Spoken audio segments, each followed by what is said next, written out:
Morning, Isla. Morning, Alexander. Great to see you today. I wanted to start off with a question that really showcases what we do here at Enness.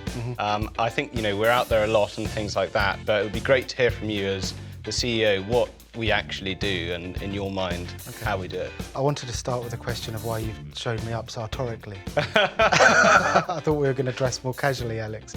Okay, so what Enness does, so we started life as a mortgage broker, and we're known as a mortgage broker. And what that means is people come to us and they say, this is what I want to do, and I need to borrow some money against property. And we then go to hundreds of banks and hundreds of sources to find the best mortgage solution for them. And that's what we did from when we started at the heart of the financial crisis through to around 2016, 2017. Okay. At that point, our client bank was maturing. It was being built in a different way. And our client bank now is international, wealthy, entrepreneurial people from all over the world. And the requests that we were getting to raise money went beyond, I need a mortgage against my home. So we've set about building a financial structure, an infrastructure, if you like, that can solve the finance requirements of that type of client across an international sphere, regardless of the asset class that they're looking at. So what that means is any asset class, anywhere in the world, for any reason, we can help that individual borrow money.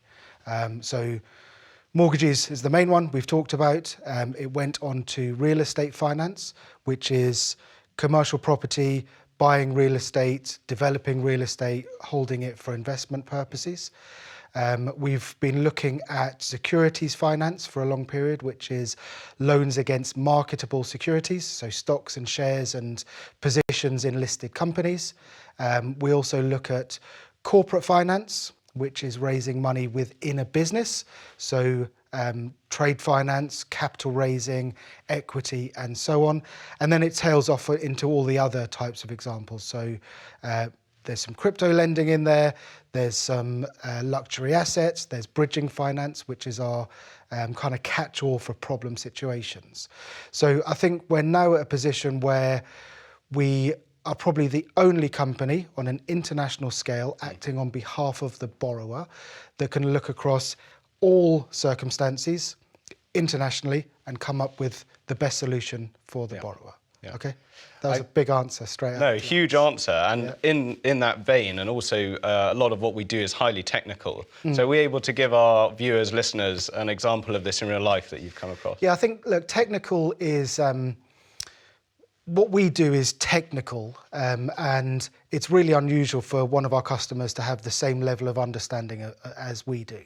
So just because someone is very wealthy, or they've built a big company, or they've inherited money, or won the lottery, or have performed exceptionally well through sports and media, they don't have the understanding or the confidence sometimes to put together the finance solution that they need, which means they often end up using cash or kind of bit part solutions here and there and not looking at everything holistically. So an example is this week I was called by the CEO of a UK listed company, and it's a phenomenal company.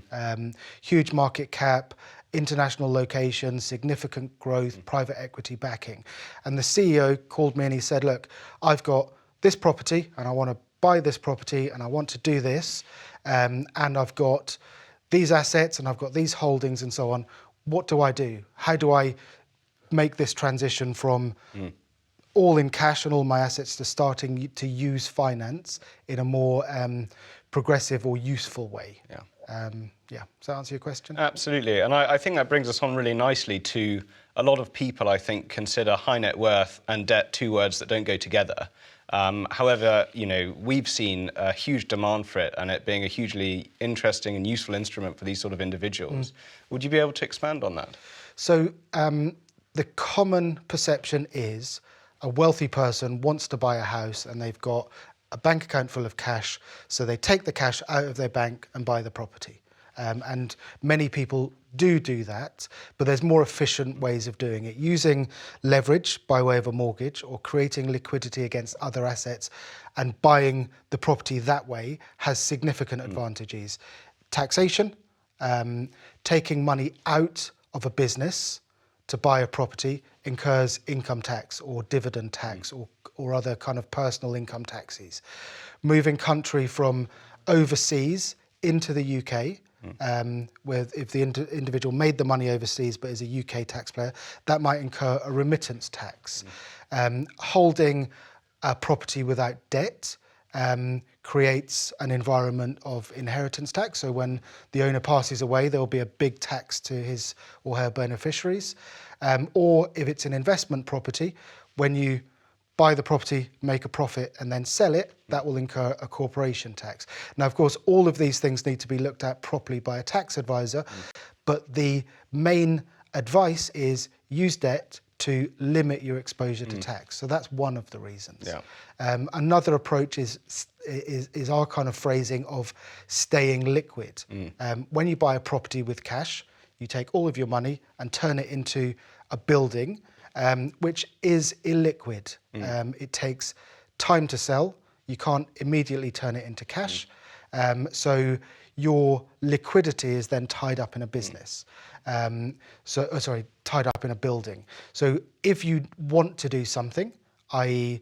there's a unexpected tax bill, or your grandchildren want a property and you want to help them, or you want to buy a holiday home, or you see an investment that you'd like to make, it's not easy to turn the building into money to respond to that. So we like to advise customers to stay as liquid as possible so that they've got the liquidity to respond to opportunities. And debt isn't particularly expensive. No.